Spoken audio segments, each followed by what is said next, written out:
Good evening, everybody, and welcome to Let's Talk Assassin's Creed, your number one podcast for all things Assassin's Creed. Good evening, everybody, and welcome to episode 149 of Let's Talk Assassin's Creed.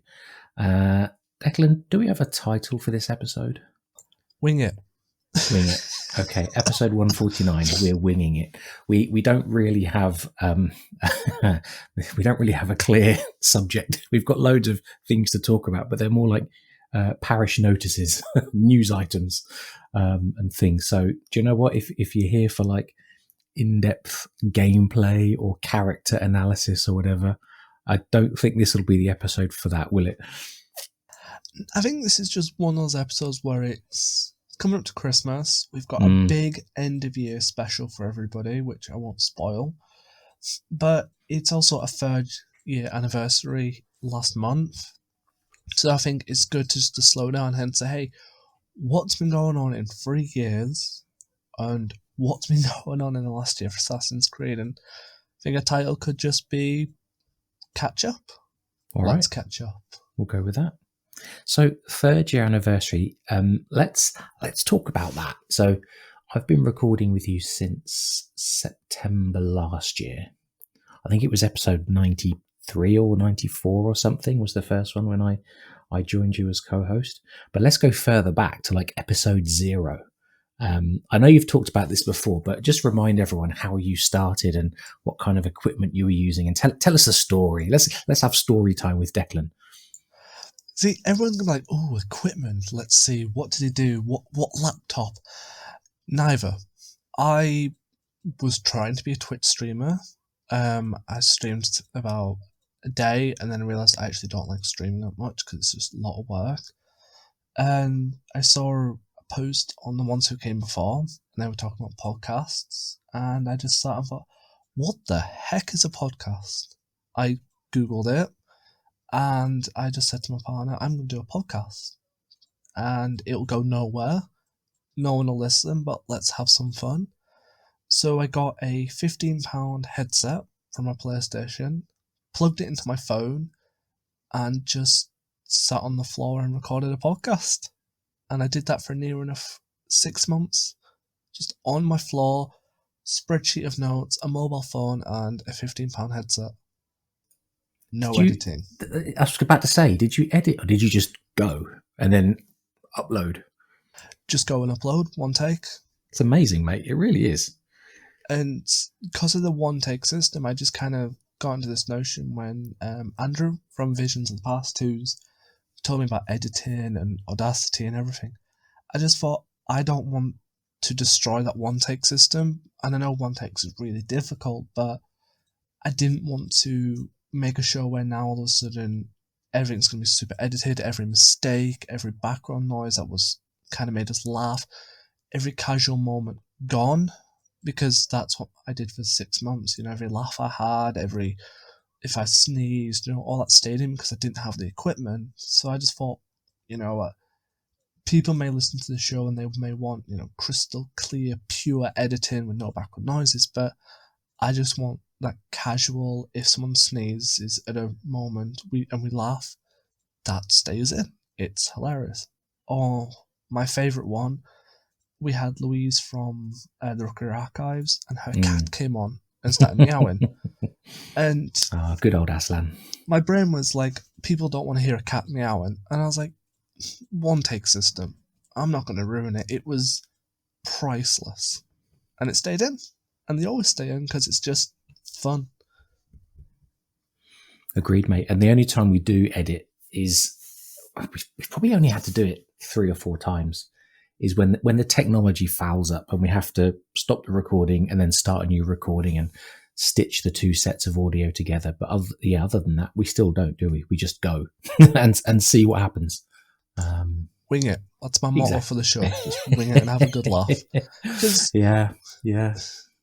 I get listening to a podcast, you know, you do want that in-depth lore, and you do want what a lot of people offer, and I do think there's a lot better podcasts out there for like in-depth lore and in-depth stories.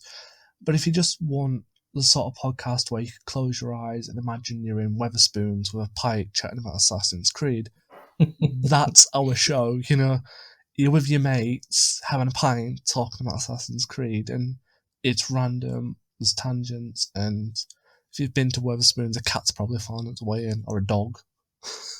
There will be dogs, that's for sure. British pubs without dogs is very rare, and I haven't got a beer, so I can't recreate the pub feel. That's a shame. I found out pubs have tea now, apparently, so I don't drink alcohol, so I'm safe there. I haven't even got any gin or tonic. This is terrible, mate. This is not going well at all. This is not a very British podcast, is it? No tea, no gin and tonic. Would it be going wrong? No. So from starting, just as you said, with your phone and a headset plugged into your phone and talking just off the top of your head and recording and uploading, why don't we give people a bit of an update on this year and what we've done and what we've changed? Like, for example, at the start of the year, we were doing an episode every week. And then in the summer, before the summer, we both agreed that actually that schedule was becoming difficult to maintain in terms of time, because as soon as we'd done one episode, it was right. What's the next episode? Do we need a guest? Do we need to go and research? Do we need to replay a game or, go and read a book or whatever to prepare for the show? And we never actually had time for our own stuff. I was certainly finding that. And I think you were finding the same, weren't you? So we agreed, I think it was the summer. I can't actually remember without looking further back that we would switch to fortnightly episodes. And I think we were both worried that would negatively affect what we do. But I think actually we personally have benefited from it a lot. But also, I mean, I think you might have the numbers in front of you there because we use Anchor to upload and then distribute the podcast. Anchor is a service that's part of Spotify. So the podcast goes out on Spotify and Apple and Google and other services, but it's Anchor that's kind of the central distribution point.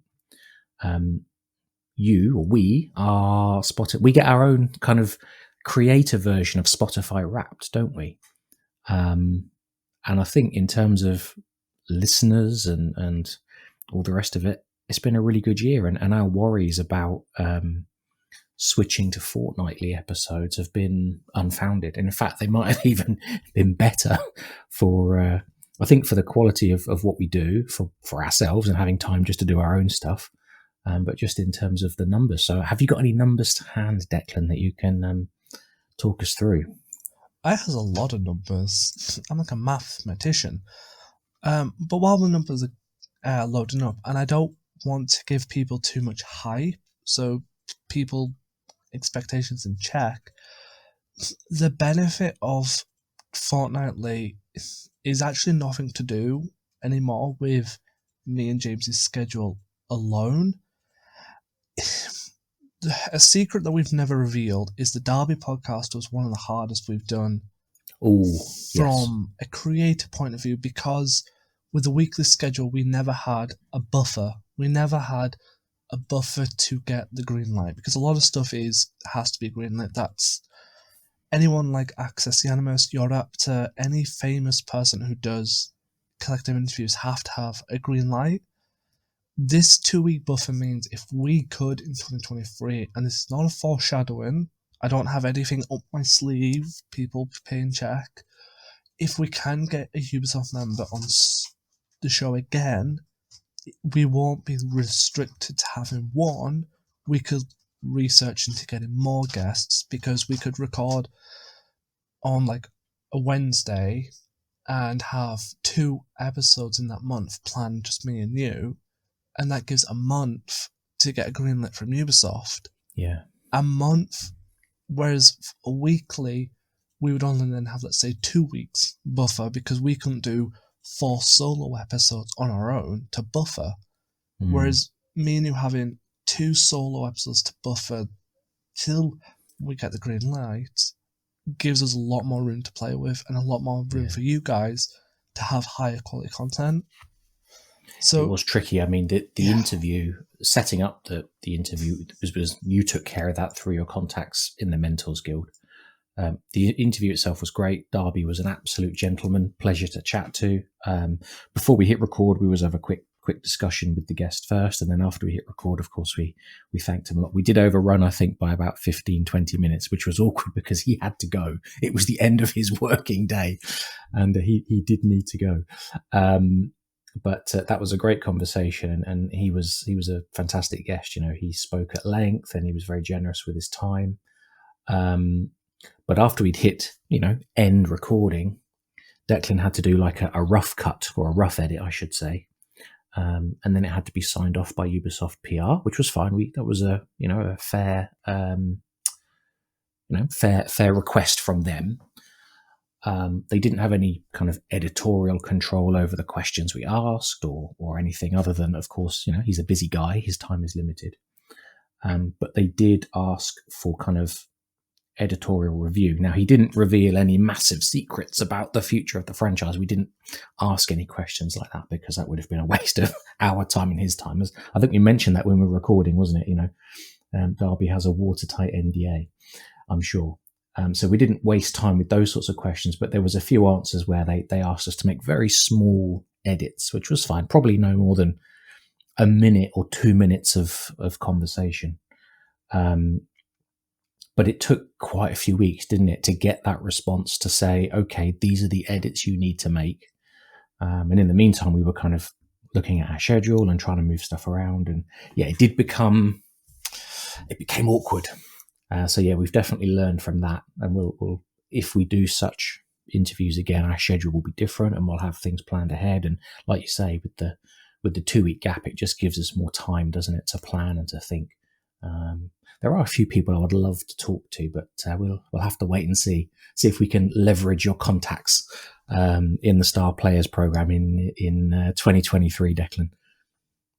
It's certainly my goal is to leverage more contacts. I think I'm just trying to get a little bit more personalised stuff sorted, but with this fortnightly buffer, there is a lot more to play. So on maths.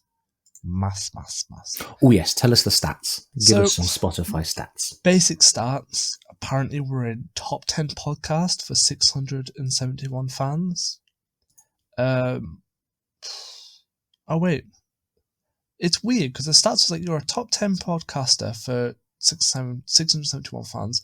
You're a top podcaster for 478 fans. You're the top 1 podcaster for 148 fans. No idea what that meant, but that was funny. I guess, well, that to me sounds like 148 people listen to this, either only this, or they listen to other podcasts, but they listen to this one more. Or maybe we just do longer episodes. Who knows? And then we do go on, don't we? Let's be honest. That's perfect. Top 15 most shared globally. Huh. Interesting. Interesting about that is, honestly... that stat can't be right, surely. Yeah. 84% through direct link, 5% through Instagram, 8% through Twitter, 9% through other, and a whopping 1% through WhatsApp.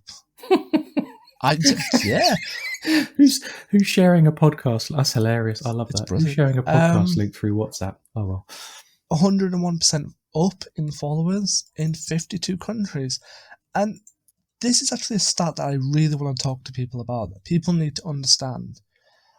We are heard in 52 countries, so I thank you everybody all over the world listens to us. However, I'm British. James is British. True. Our British fan base is the second most listened fan base. Apparently, we're more popular in the United States. So, nice. Out of our listeners, as it were, it goes United States, then the UK, Canada, Finland, and the Netherlands.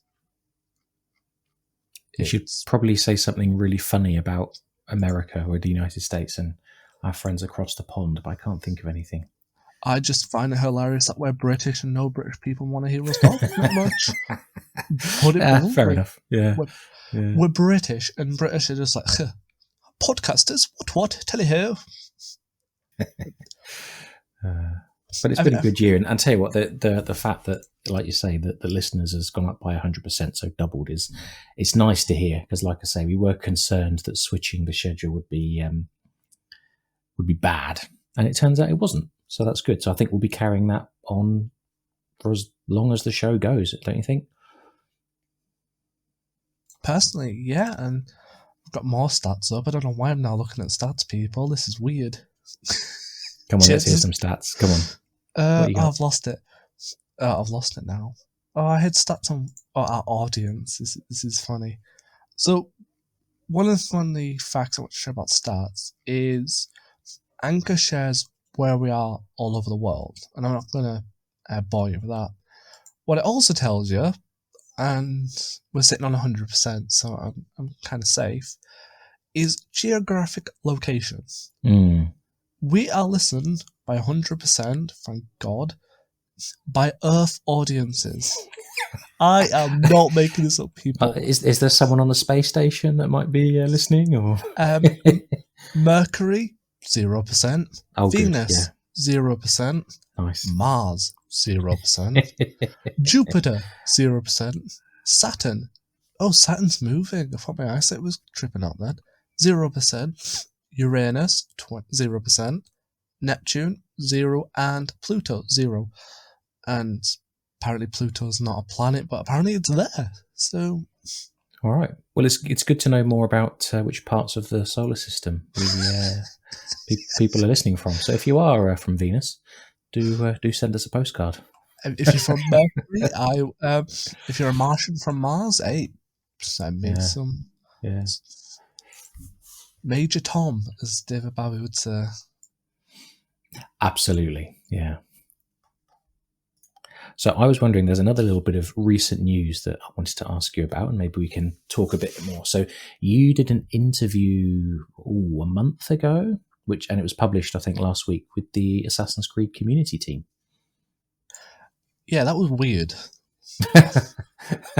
Go on. It's a weird experience. Because it's just... podcast is one of those art forms that is not as popular as anything else. When you look at like communities and community engagements, the top people to get interviewed for anything is always streamers, be it YouTube, Twitch, reviewers, be it YouTube or Twitch, website owners, because they're like big traffickers, and then it's like artists, and then at the very bottom it's podcasters, and then at the very, very bottom, that's ignorable, it's fanfic writers. So it's like, I never expected for them to come up to me into my messages like, hey, can we do a community spotlight? Because... Wait. Let's go back. So tell me more about how this... Who messaged who? Oh, I thought that was bullcrap. I won't lie. Did you think it was spam or like a phishing attempt or something? Oh, definitely. I nearly binned it. Like, people can sit there right now and think, oh, when you get a podcaster and you get Ubisoft in the DMs or your emails, you think it's legit. No. I had Assassin's Creed in my DMs before I joined the Mentors Guild, and I was like, I can't believe some pleb has faked the Assassin's Creed community just to troll me. And then I saw they had a tick. I was like, no, I'm wrong. These people are real. So, yeah, I got into the Mentors Guild by thinking they were fake. So, this again, the community manager for Ubisoft, Miranda Ames. Oh, yeah. Messaged me. Ask if it was Miranda, yeah. And I literally thought, oh, great. Another troll pretending to be Ubisoft, I bet you. Huh? They don't want to talk to me. And then, I read the message properly, sent an email, and I was like, oh, crap, this is amazing. Like, people want to know about me? Sure. I'll talk. So was the interview done in a voice call or in writing? How did you... Because they did a nice write-up of your answers and included a few other bits and pieces. So how was that done? I don't know if I'm allowed to tell you. Okay. No, it was just done through email correspondence. Oh, gotcha. Yeah. Which was kind of...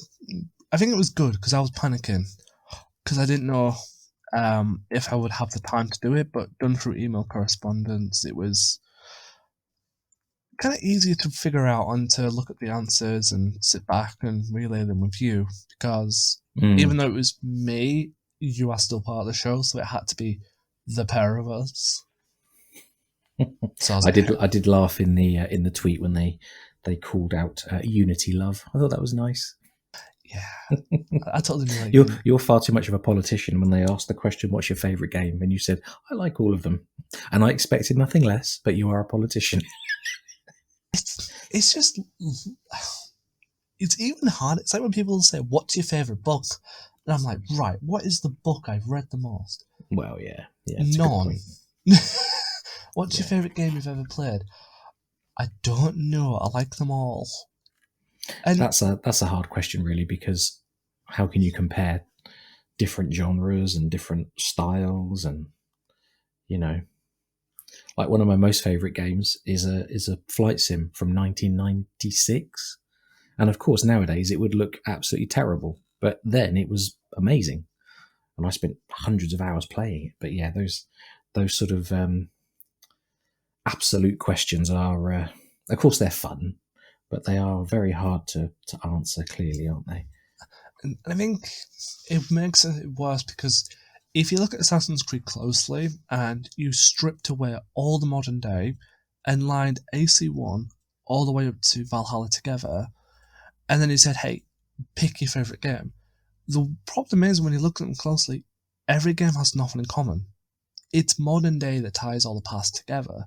So what makes Valhalla better than Assassin's Creed 1, for example? Well, in my opinion, nothing, because Valhalla's story is nowhere near Assassin's Creed 1. They're two different stories. It's black and white system. It's like, if you play like the Ezio games, then it's maybe easier to say which is your favourite Ezio game, because it's a trilogy system, so that's easier to answer. But which one of them is your favourite Assassin's Creed game? Well, to me, it's difficult because Ezio and Edward are completely different, but they're both fantastic protagonists. So asking to choose which is the best one is just like trying to say which is the best tea out of 20 different brands, and they're all different.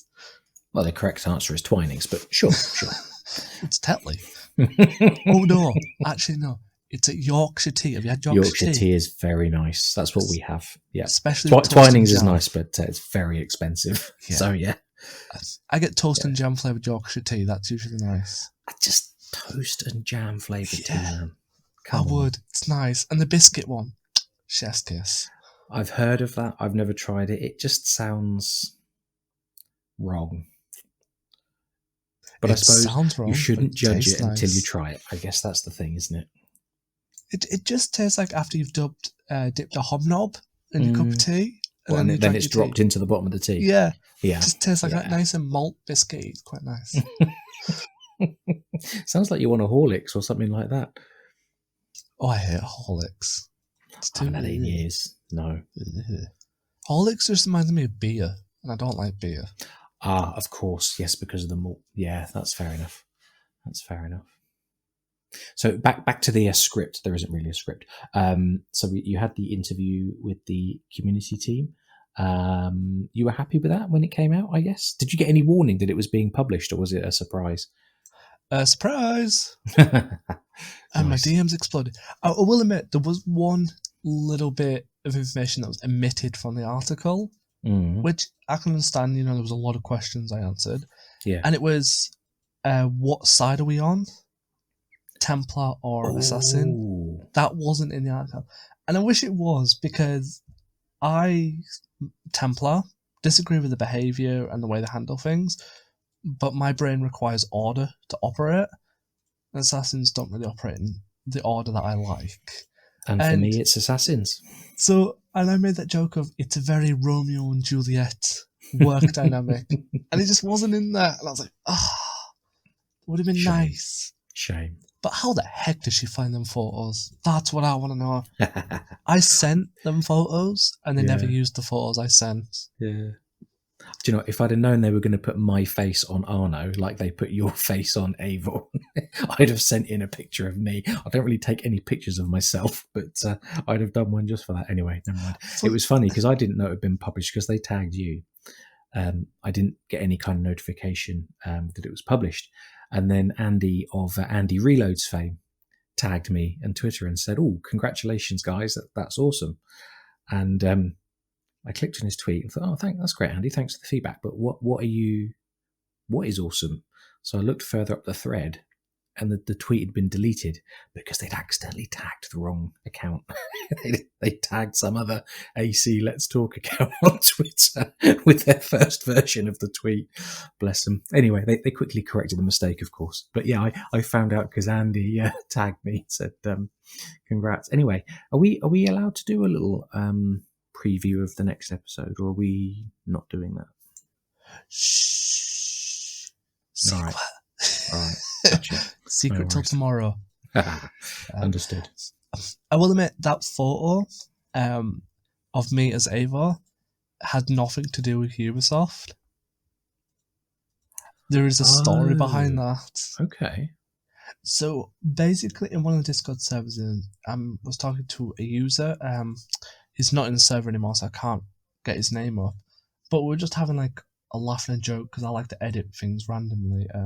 Backstory: one of the people in there asked us to do this origami fox from a game. I couldn't do it, so I just cropped the picture out and put it onto a microwave and said, "Hey, I've done it." And then I forgot to crop in a shadow because my microwave's reflective. So we were just talking, and I said, "Hey, could you put the other day I said, "Hey, put my face on anything you want," and he put it on a cat. Let's Talk Assassin Potter. It's like a Harry Potter meme.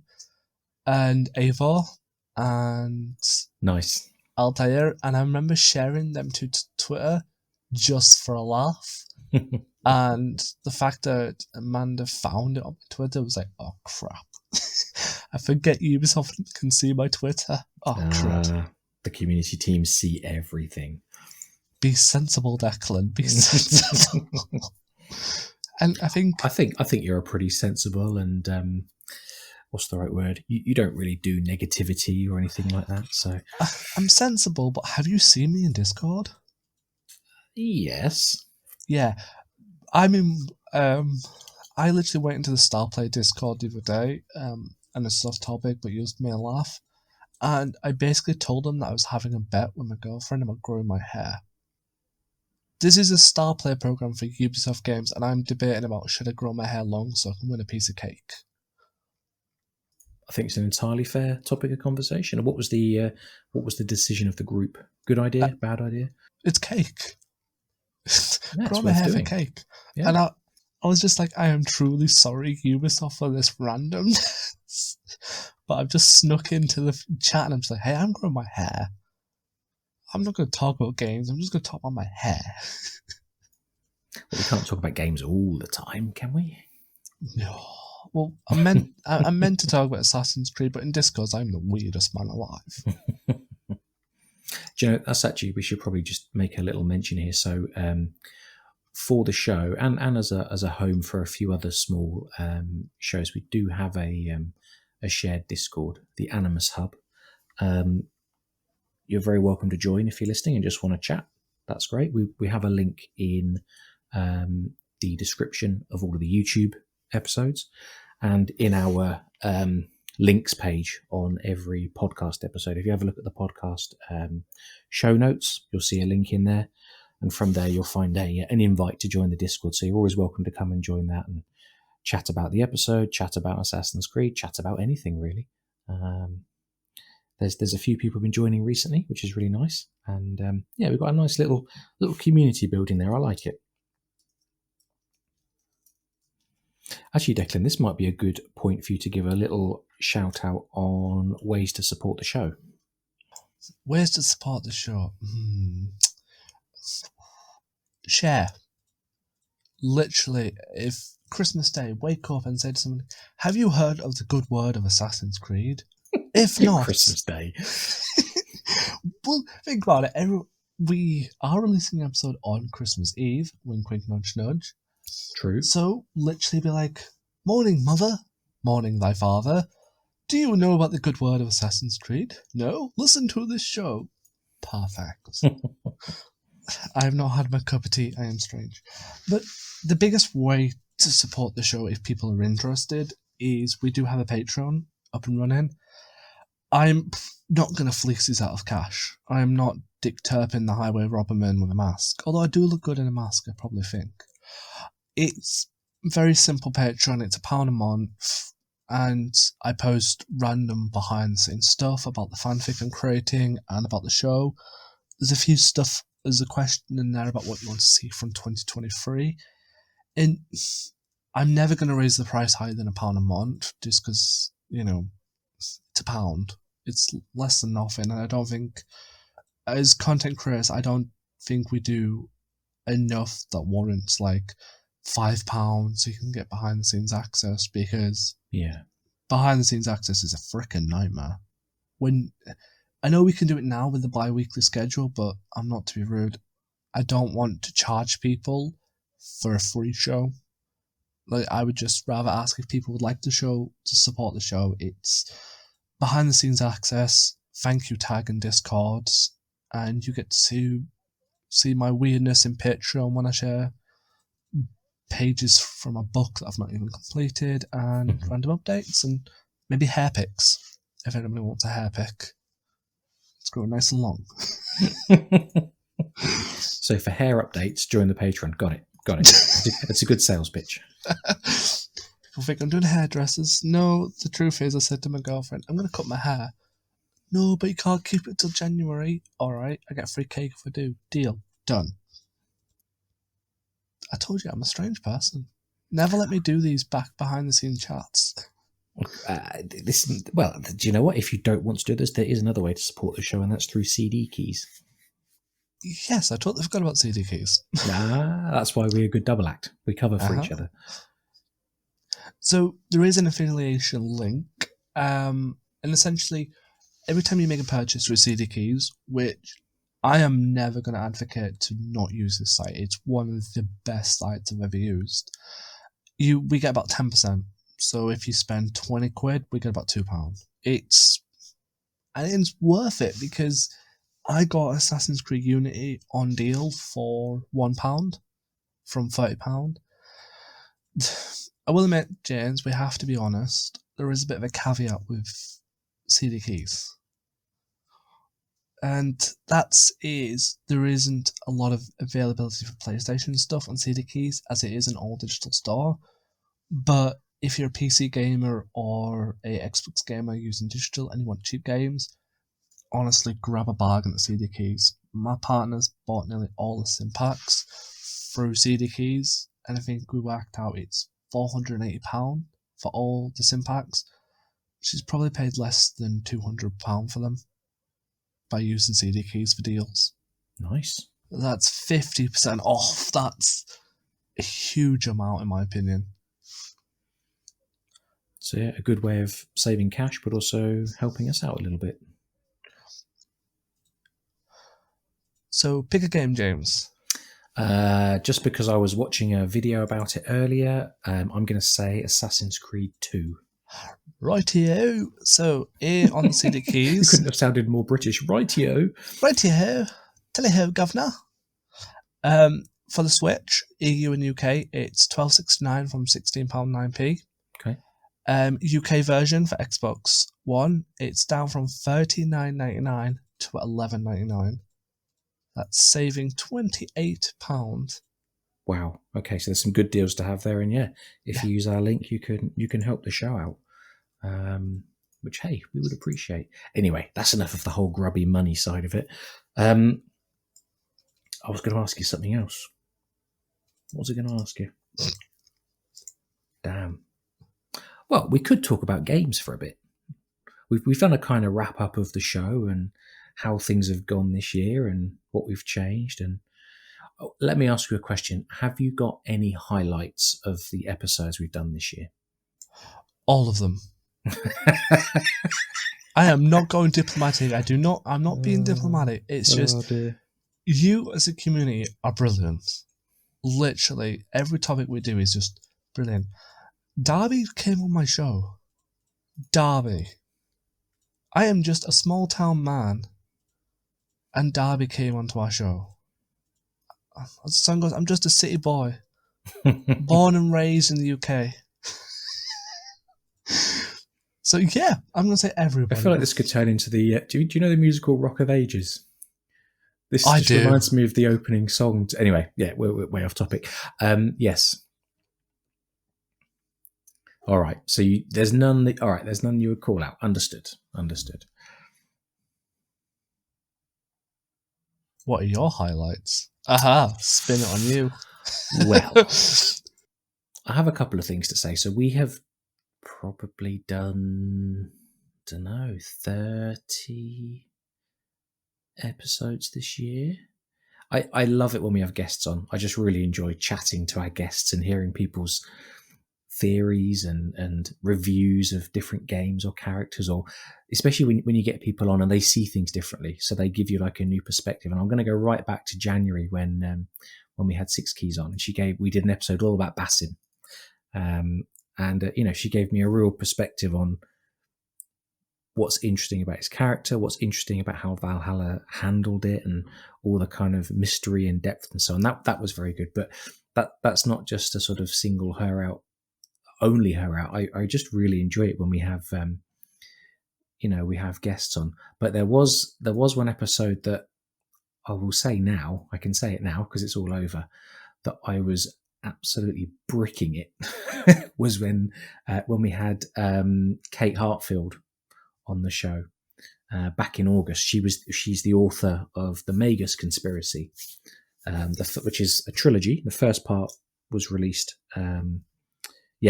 beginning of August, and she's writing the second part, which is great. Now, originally it was going to be you and me, wasn't it? Interviewing her and chatting about the book, and I can't remember what happened, but you couldn't make the recording, which is fine. But I really like having someone to bounce off. This is why I like chatting to you. So I had to sort of do the intro and then chat to her, and I was very nervous. But actually, she was lovely, and we had a really nice conversation. I know that's not exactly a very in-depth kind of commentary or self-review, but it was great. And I hope, I don't know if she'll be available, but as and when the second book comes out, it would be great to speak to her again, because she was really interesting to listen to.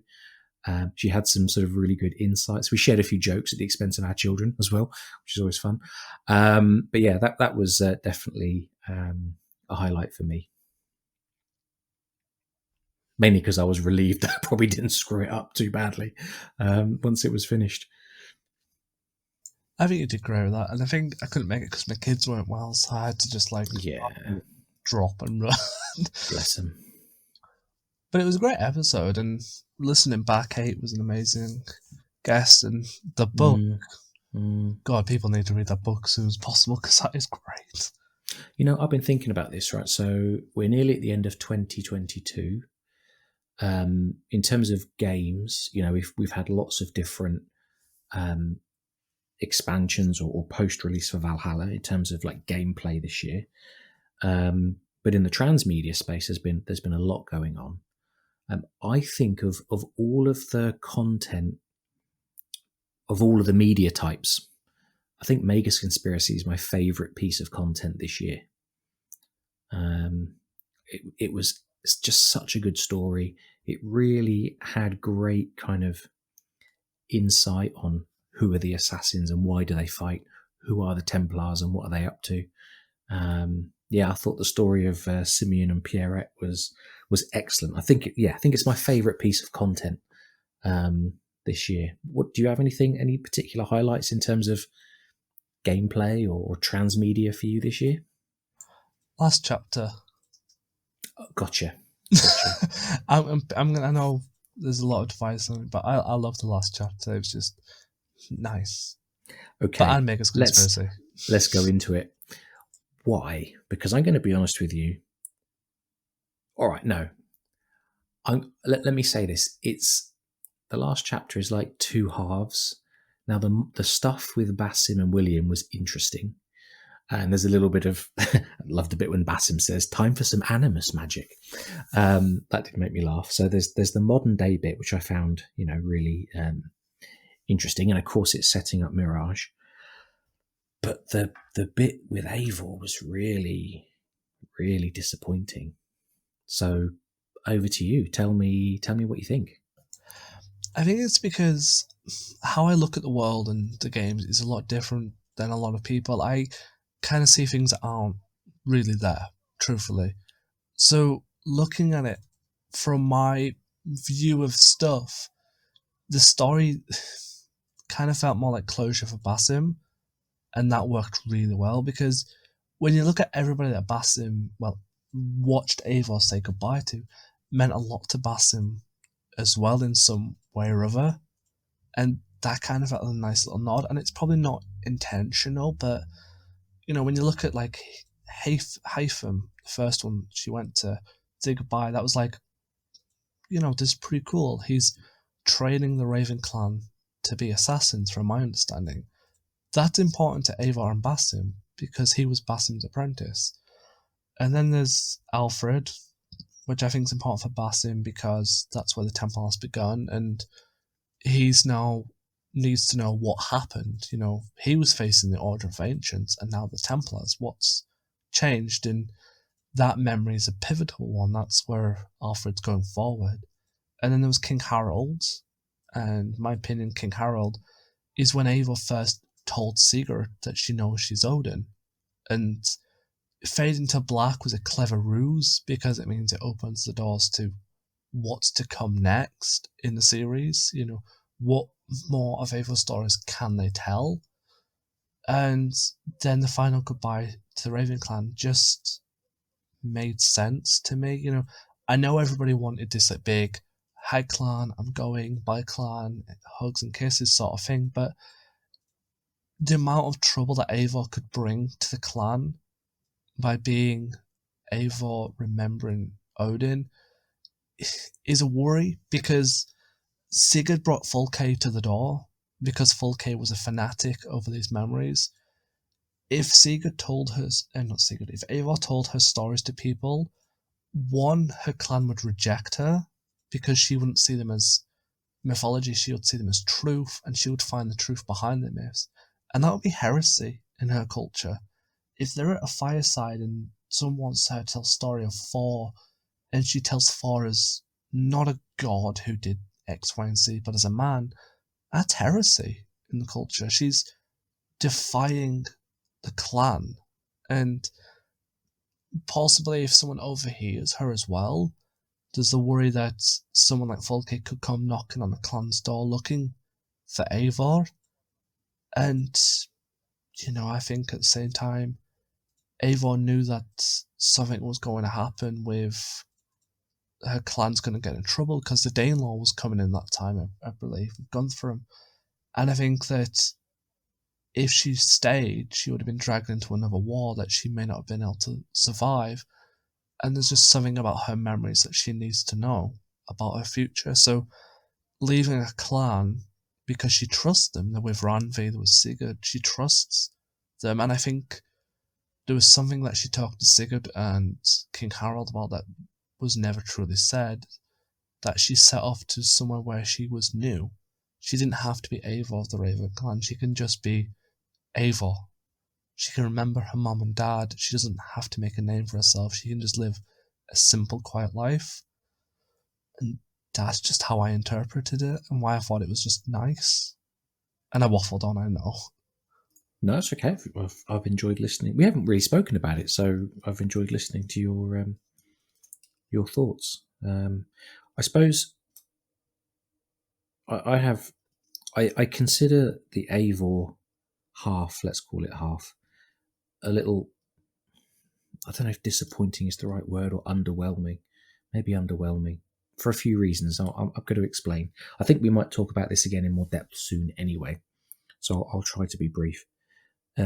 We finished the main game knowing that Eivor was buried in Vinland, or northeastern United States, or might be even be northeastern Canada. I'm not sure. I actually don't know exactly where it is. Is it? It's must be United States, mustn't it? Because it's near to the temple. All right.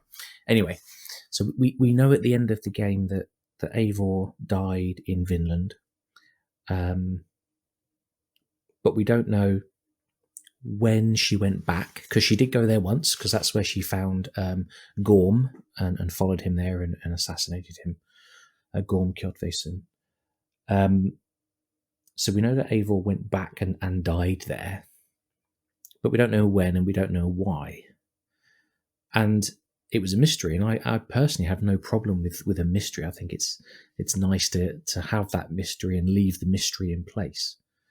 And then, as we've had so much post-release content, which has turned out not to sort of advance Eivor's story or character, or not really bring any answers, it's become sort of the last mystery of Eivor's story.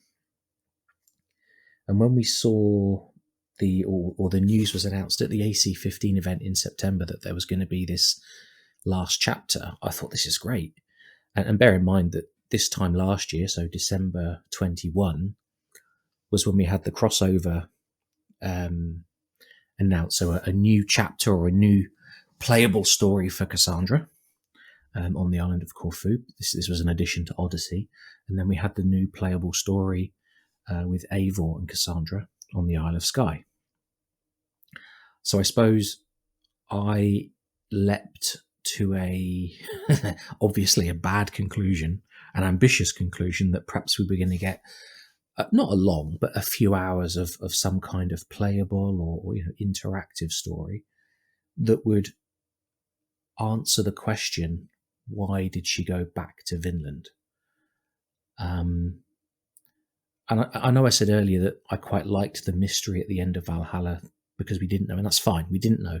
But because we'd had so much content, and then we'd been told there is going to be this last chapter, I was looking for answers, and we didn't really get answers. And it was delivered through a series of cutscenes, and I suppose I was looking for something interactive. And it's funny because the characters that Eivor interacted with, if I'm honest, are characters, apart from Hytham, we'll come to Hytham in a sec, were really characters I didn't really care for. I didn't have any. As the player, my relationship is with Eivor.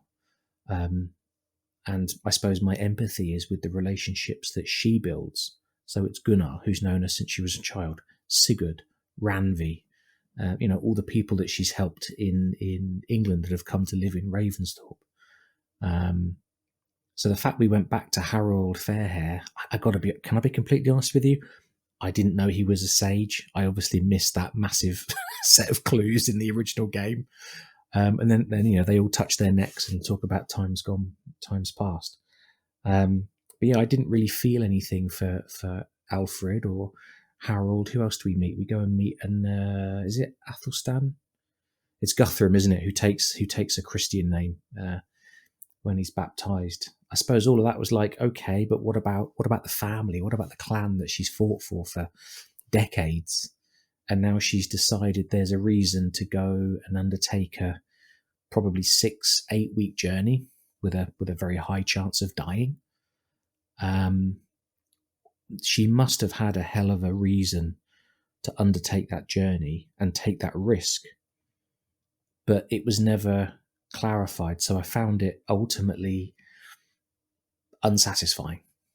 So maybe that's because my expectations were too high, and therefore that's on me.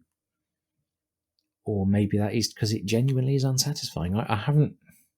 Some people have liked it, but generally I think most of the comments I've read have been mixed to negative. Let's put it like that. Some people are, kind of just shrugging their shoulders and going, okay, that's the last chapter, fine. Some people are saying it's got really negative opinions, and some people like you are more positive. So yeah, I think it'll always be a strange one because it just felt again like a missed opportunity, but I don't know. Go on, mate. Over to you. I think the last point I would say, because I do want to talk more properly in the future episode, I think people are overlooking the simple fact, in my opinion, personally, I'm not criticising anyone's negative opinions. I think people were expecting a last chapter that cleared every answer on the table, but people weren't coming, because I was expecting that as well. I was expecting answers from the DLC. I was expecting answers from Tombs of the Fallen, the River Raids, everything. And then we didn't get all of that. And then when I took a step back, I realised not everyone plays the DLCs. My brother-in-law has played this game for 500 hours. and he's just played base game. Yeah. And when I hear him talk about base game for 500 hours, and then I imagine me doing that and then playing the last chapter without the DLCs, without the River Raid, without the Mastery Challenge, Tombs of Fonts, he's done none of that. He's just done base game. I think, wow, the last chapter hits hard. But then you drop the River Raids. That had a story-ish, meh. Same with the Mastery Challenges. Same with Tombs of the Fallen. It was good execution, but didn't connect with Eivor. And then you had the DLCs, which were great, didn't connect with Eivor. And Darby had the challenge to answer everyone's questions without touching the free content, without touching the DLCs, to make a highly accessible story that everyone can play, because not everyone's done the side content, not everyone's done the DLCs. When you take that into consideration, what he delivered was perfect because he had so much of a roadblock to deal with. And that's why I do think there was a lot of ambiguous stuff in the last chapter. But the fact of him and his team were able to develop a last chapter for Eivor, circumnavigating 2 years of fluff, I can't do nothing but take my hat off to him and his team. I know what you mean. Yeah. To do it through cutscenes, I'm just going to, one last point, harken back to a praise I have for the crossover DLC with Odyssey and Cassandra. The fight scene in Isle of Skye. My biggest praise for that is it was a cutscene, because it would have ruined the emotional impact of that fight scene of them both figuring out they both got hidden blades if it was done through a boss battle, if that makes sense. So I kind of feel doing with the cutscenes, you get a more intimate, a more raw story than, he's talked to, I don't know, Haytham, he wants you to go to York to finish off a Templar. Yeah, it would have been a lot of fun, but you've then got to walk a distance and then you're losing story because you have to go walk. And by the time you get back, you've probably forgot the story because you've just walked halfway across England. Yeah. So I do feel the cutscenes gives it more intimacy, because then, you're not spreading all the way to frickin' London and back. Yeah, I think it missed something. It missed a driver for her to go to Vinland. And personally, I know what that driver is. And you're going to probably disagree, but that driver is time. Darby mentioned it, that there was no passage of time proof. When you see Eivor, she's just Eivor. There's no 10 years later text that you see in TV shows or physical look of her that she's aged. So when you play it, it's just like you've been doing it for a whole week. She's not aged. There's no drive to show you that she's aged. I think that's missing. But as well, the last chapter should have been spread across the 2 years. Every new season should have had an epilogue mission that answers things slowly, and then you would have seen Eivor's need to go to Finland change over the years. Her drive would have grew from the very first season to the very last season.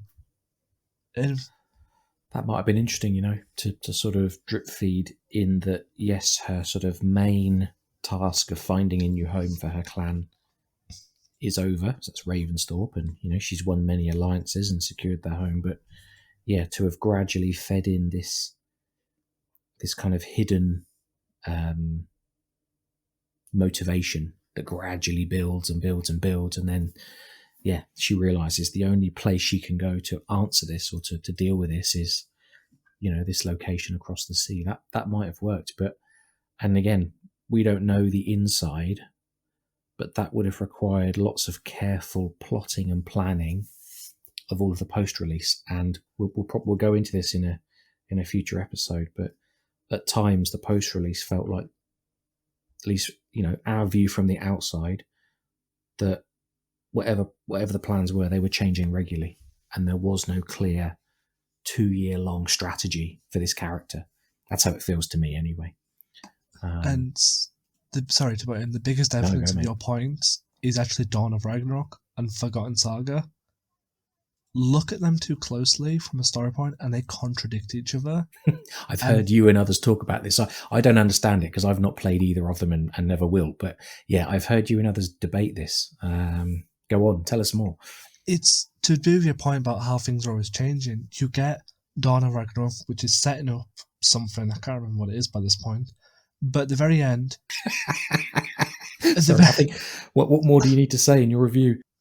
But at the very end, Baldur's consciousness is an orb, and that's handled to Althea, well, the easy version, Agna Balder. And then Forgotten Saga appears, and Hel has Baldur's soul, right, or conscience. Okay, quick question, Forgotten Saga. Why are you touching on myth? The real myth is Hel had Baldur's soul from the start.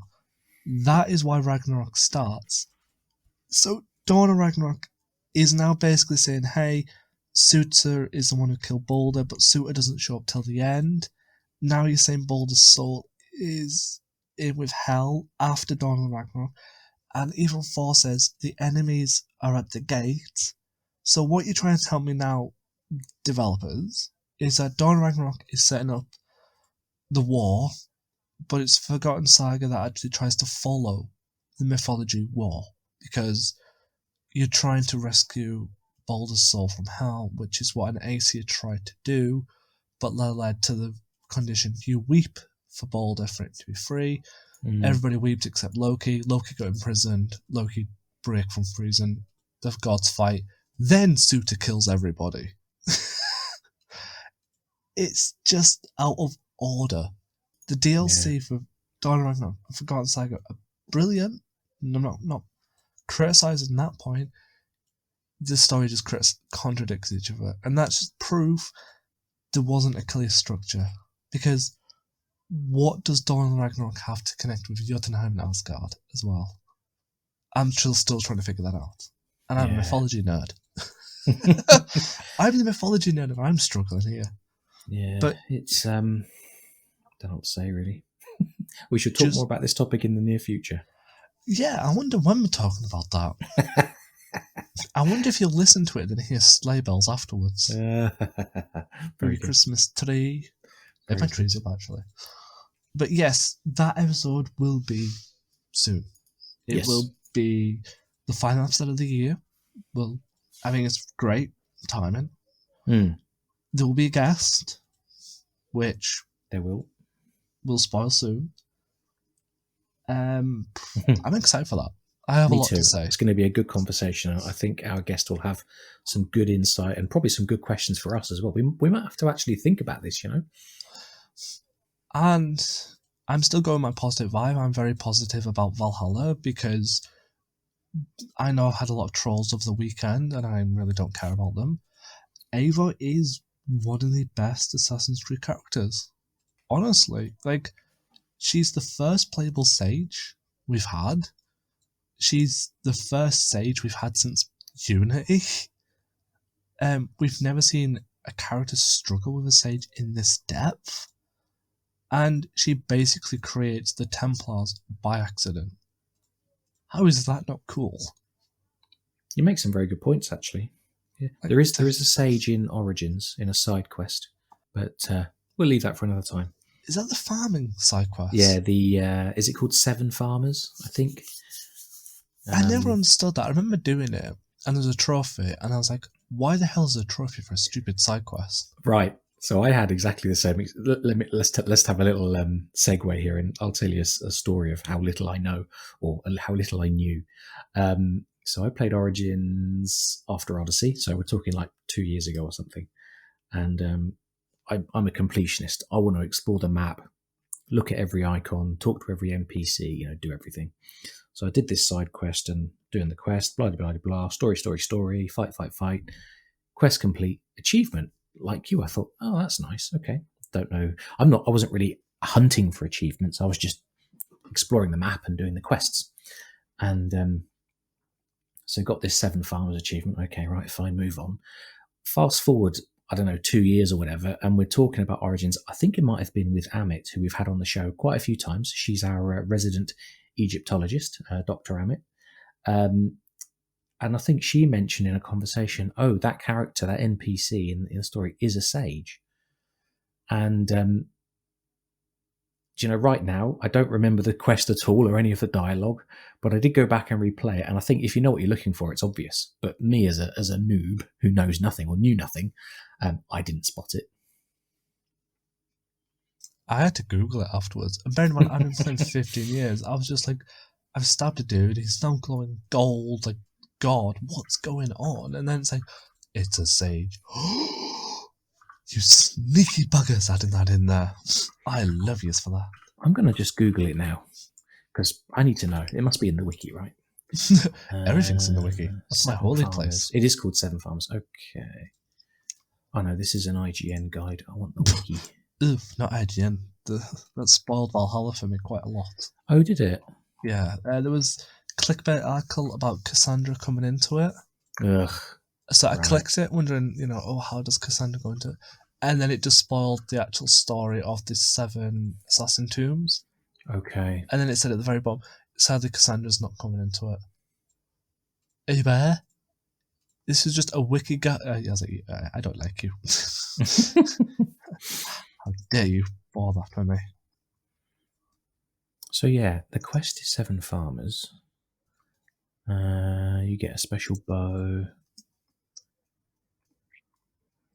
Or because of the tomb of Smenkare. Smenkare was Smenkare not the founder of the Order of the Ancients, I think. Anyway, maybe it's the character Rai that you help out. Ray. A woman called Ray. I don't remember. Anyway, yeah, I didn't know that was like a significant quest. It was just another quest, Anyway, what are we talking about? Everything. For you. What else have you played recently? What stood out for you outside of Assassin's Creed? That's all I've been playing. What, Assassin's Creed? Yeah, I played a bit of Elden Ring. That's been fun. Finished that yet? No, I had to uninstall it because of Valhalla. Oh, of course, you need the space, I guess. Big. So I need to reinstall it, but that was fun. I completed Far Cry City. That was a fun game. Yeah. That was a fun game. I've just bought for free Dragon Age Inquisition, so I'm going to play that. Oh, nice. I've never played a Dragon Age game. Oh, it's good. And you're probably wondering, how do you buy something for free? Well, a Ubisoft member told me about Xbox reward points. You tell me about Xbox reward points, I'm going to tell you you're barking up the wrong tree, mate. It's a scam. Actually, it's not. I literally got a £5 voucher for doing like random quizzes. Nice.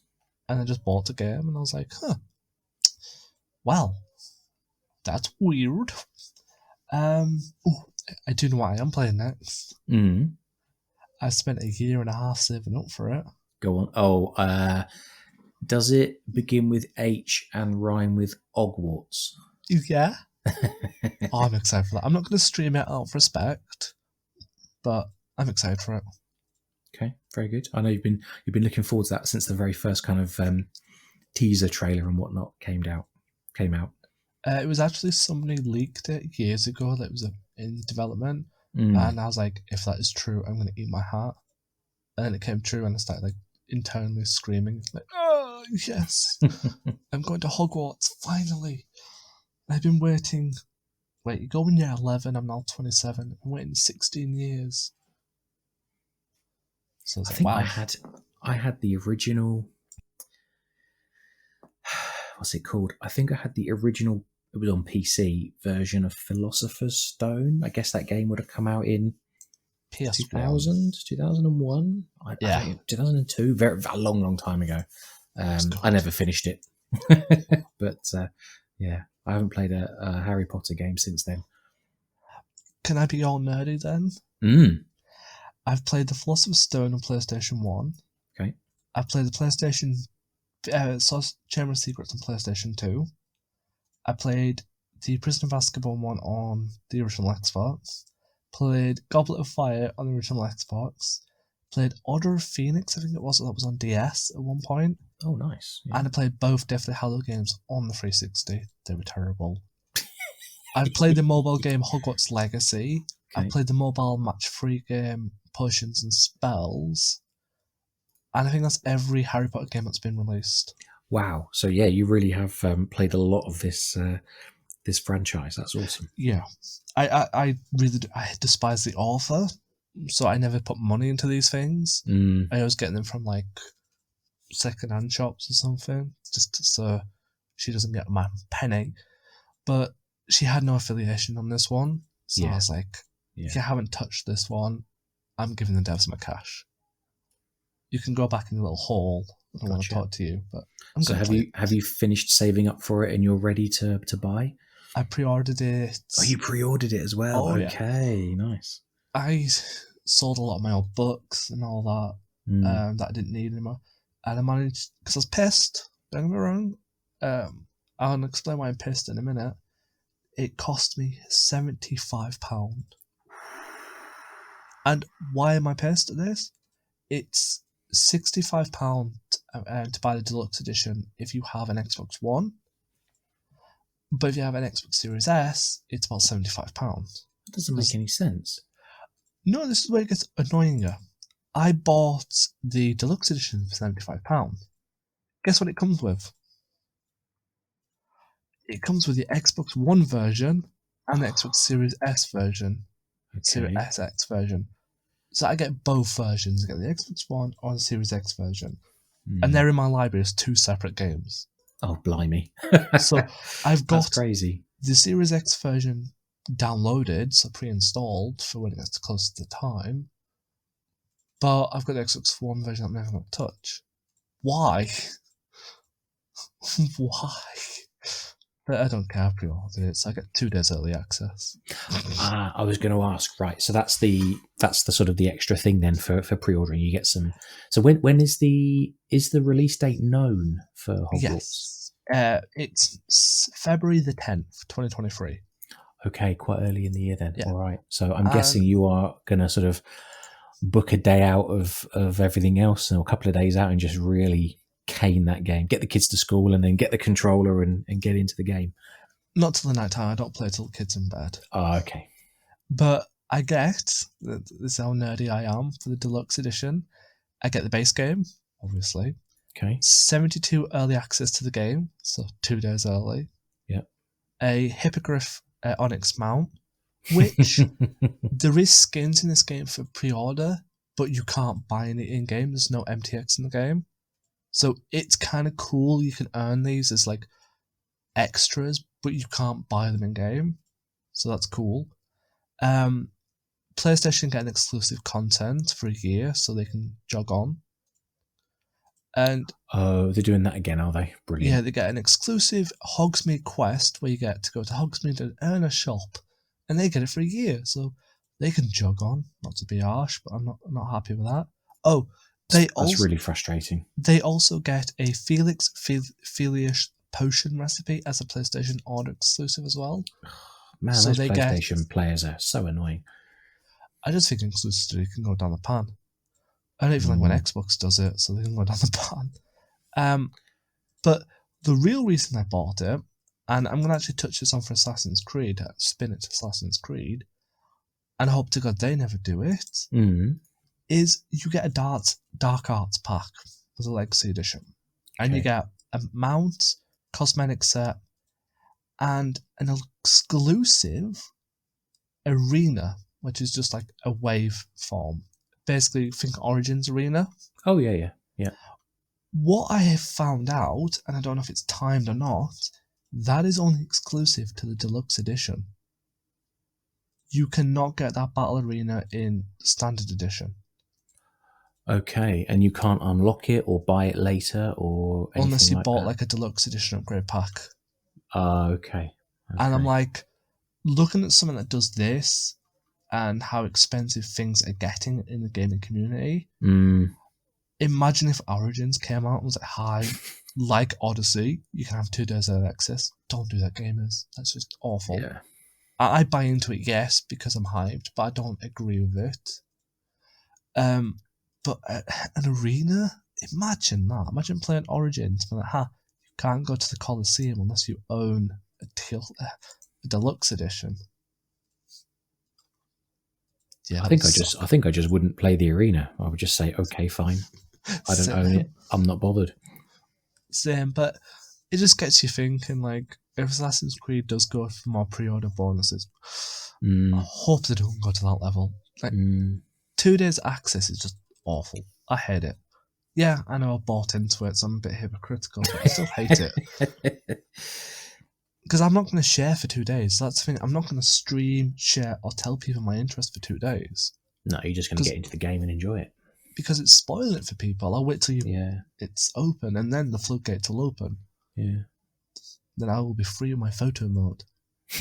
So that is February. That's coming out. Yeah, Do you think you'll have finished Elden Ring by then?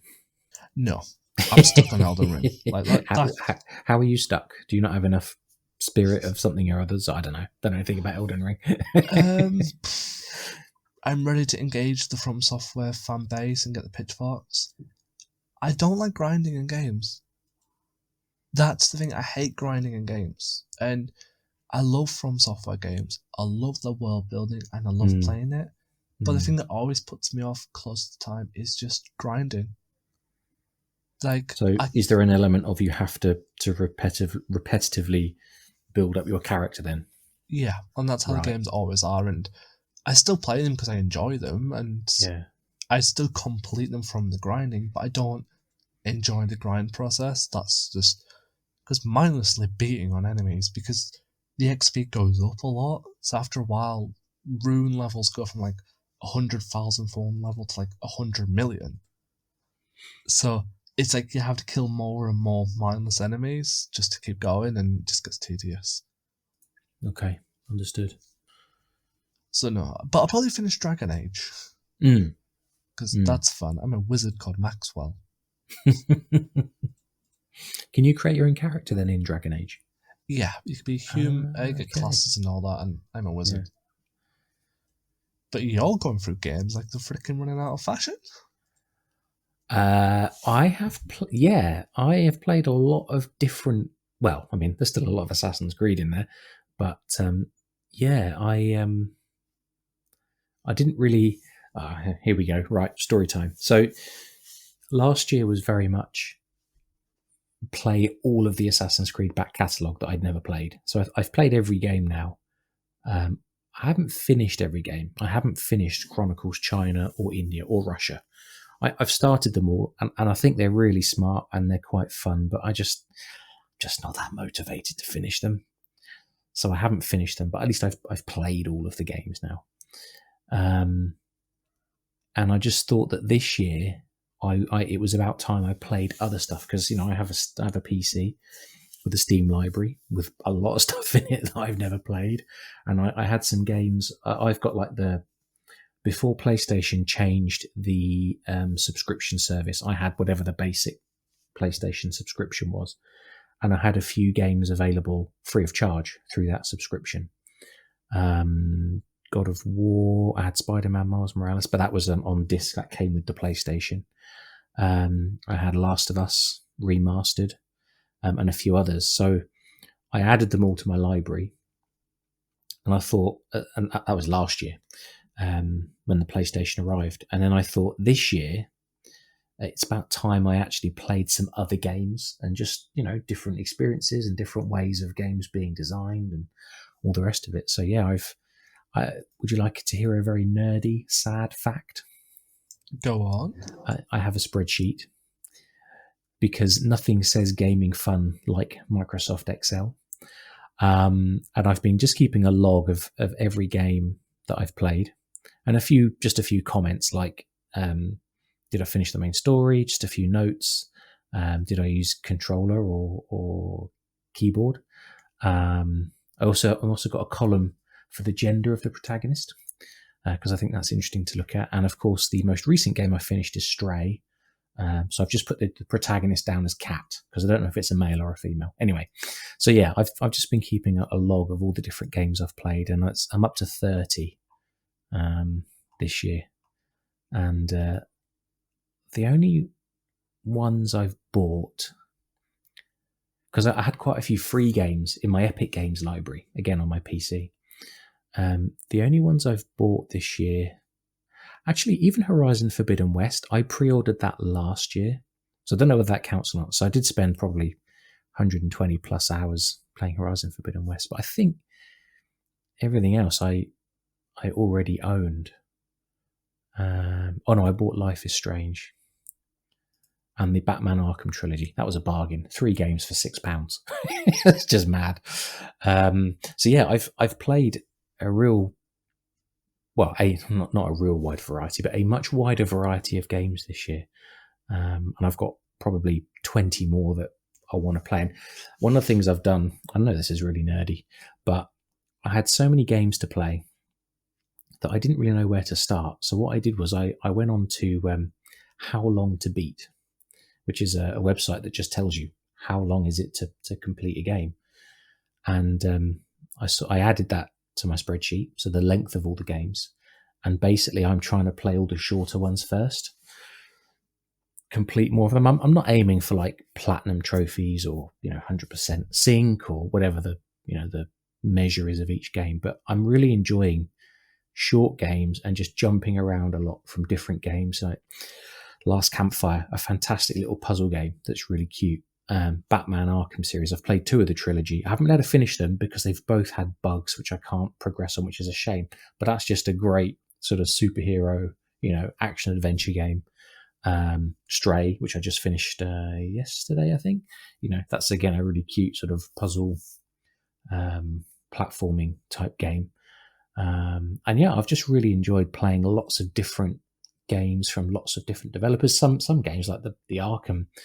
What's the first Arkham one called? Arkham Asylum. That game must be 12 years old, 13 years old. I went back and finished Portal because I never actually finished Portal the first time I played it. And I was looking at my Steam stuff, my Steam data, and I first played Portal 10 years ago and I never finished it. And I figured I really need to finish this game. So yeah, I went back to Portal. I mean, it only takes about, it's really, really short. I'm obviously ignoring speedrunners who are amazing. I think for regular, normal humans, it's a couple of hours to complete Portal. And I went back and finished that, which was great. Played Portal 2 as well, of course. So yeah, I've jumped around a lot, but I mean, I've sunk probably, Horizon Forbidden West did a 100% playthrough of that. And then I just had the bug. I had to go back to Horizon Zero Dawn. So I played a new game of that on the PS5. I'd already played it on PC, but I know this is stupid, but it was on sale, a Horizon Zero Dawn Complete Edition on the PlayStation Store. Again, it was about £5. This was at the start of the year, and I thought, yeah, do you know what? I might go back and replay it on PlayStation. So I did, and yeah, I think Horizon Zero Dawn is one of my most favourite open world games. It really is fantastic, and I had a great time over a couple of months, fully playing it, fully exploring it, did the Frozen Wilds expansion, all of that. Actually became pretty good at machine combat, because the first time I played Horizon, that game does not do a very good job of explaining how machine combat is supposed to work. But I found really good guides on spoiler-free guides. Not that it matters because I knew the story, but I found some really good guides on YouTube. And yeah, finally know how to do machine combat. So going back to Horizon was very satisfying. But yeah, been playing a lot of different games over the last 6 months or so. I'll tell you, there's 2 that stand out. Maybe I'm easy to please, but I've enjoyed most of the games I've played this year, apart from Alan Wake. I'm afraid that one drove me nuts. But the 2 that kind of stand out as just really interesting, really made you think, was Life is Strange and Last of Us Part 2, which is probably an obvious answer, but that's an excellent story. That really is. And with the TV series, the TV adaptation of Last of Us Part 1 coming out in January, I am going to do a full replay of Last of Us Remastered, as I've got it here on the PS5. So I want to try and get that done before the TV series comes out, just to refresh my memory of the story. So yeah, it's been a really good year, and I have made a number of purchases in the recent Steam sale. I started Resident Evil yesterday evening, was it? I forget. Time goes too fast, but yeah, I bought Resident Evil 2 and 3 remakes in the Steam sale and a few others. So I've got plenty of games to play over the next year or so. Let's put it like that. Working through some of my backlog. Wow, your backlog's bigger than mine. Mine's literally just Assassin's Creed and whatever game I can find for free. I think the only game I've purchased this year is obviously Elden Ring and Harry Potter, but that's the last of my purchases. Yeah, like I say, most of my games. I'm thinking through the list. Like, I haven't paid full price for a game since I pre-ordered Forbidden West, which probably I pre-ordered. When did it come out for pre-order? Last autumn, so more than a year ago. All the others I've played this year, I've either already owned or I've bought heavily discounted, or were free, like through Epic Games. Epic Games are not doing. They did some really good free games for a while. What was another one I got? Plague Tale Innocence. That was a really enjoyable game. That was free through Epic Games. But yeah, I don't. I'm done with paying full price. My Steam wishlist contains many games, and I shall wait until they're on really good discount and then buy them. It'll be interesting when Mirage comes out, because am I motivated enough? Do I want to go and spend? Is it going to be £40, £50? About 45, yeah. 45. It's funny because 45 quid. I mean, with some of the deals I've had over the last couple of months, I could probably buy 6-7 other games for that. But then it's Assassin's Creed, and I probably should buy it. Do I buy it on release day? Do I pre-order it? I don't know. I think I'll wait for a sale, to be honest. But we'll have to see. I think, personally, I had about 3 games on my Xbox wishlist. I've deleted them all now. I think my money will probably get focused on Assassin's Creed, because this 70 price tag for games now can just go out the window. I can't afford that. No, me neither, mate. Me neither. Like, it's bad enough I'm going to now have to save up £70 for an Assassin's Creed game. So if I want, I don't know, Assassin's Creed and another game that comes out there for 70 quid, it's £140 for 2 games. Yeah. Hell no. I don't have £140. Where am I getting that from? So I've just literally just come this. Harry Potter was the last game I'm ever buying, just because I had another game that I was going to pre-order or save up, and I was just like, you know what, I'm never going to buy it, even on sale, just because I just don't see the point. But it's a tricky one on cost. I mean, blimey heck, people's. We're not talking about gaming now, I guess, but energy prices, at least here in the UK, they're insane. Our gas and electric bill has gone up 5-fold in the last 6 months. I can't spend 70, 80, 90 pounds on a video game, because especially if you want like the deluxe edition or whatever. Money's tight, recession, and yet games companies they're happy to keep putting prices up. So I guess the recession's not impacting them. But I'm going to be a lot more careful with, as I have been really for all of this year. I've only bought things on discount. That's the way it will stay, I think, for a long time. Man, that was depressing, wasn't it? Yeah, it's just the world. But hey, I've got Assassin's Creed, and I think that's all I care about. I'm bored of playing the old Assassin's Creed games, because I've literally played them repeat so many times. There's no more surprises left, so I'm just eager to play a new Assassin's Creed game. And I know people say, "Oh well, how can you not play the old Assassin's Creed games?" After 15 years of repeating Assassin's Creed games, they're boring. Not to sound harsh, I'm not criticising them, but I think I've played Ezio now 45 times. That's insane. I have to say, right, I did a replay of AC2 and Brotherhood this year, and I really enjoyed that. I enjoyed the replays more than my first time, mainly because, and this calls back to an episode we did a long time ago with Sophia, mainly because now I understand about counter kills. But anyway, yeah, I've really enjoyed going back, and I'm going to go and gradually replay all of the older games. I want to play Revelations, AC3 definitely, because that's a game I really don't remember. I've only played it once, very briefly. I've finished the story, but I couldn't really tell you any details. But anyway, I am looking forward to going back and play. So that will be definitely things that I do. I don't know. First half of next year will be replay at least all of the rest of the Desmond games. I'd like to replay Rogue as well, because again, that's one I kind of just did a quick main story playthrough. And I think it would be good to go back and replay it and explore it a bit more. But if you've done it 45 times, I can understand why you are done. You've got to think, and I know people are like, well, I've probably done it a lot more, and I'm not bored. You got to think, I've been playing since 2007, and I've played all of them. And there's been times where in a year, I didn't play. Like, I've not played them every year at least. I didn't play Unity till 2017, so I was behind. But between the last one I played on release was Black Flag. So between Black Flag and 2017, I didn't play any new Assassin's Creed games. I just replayed every old game.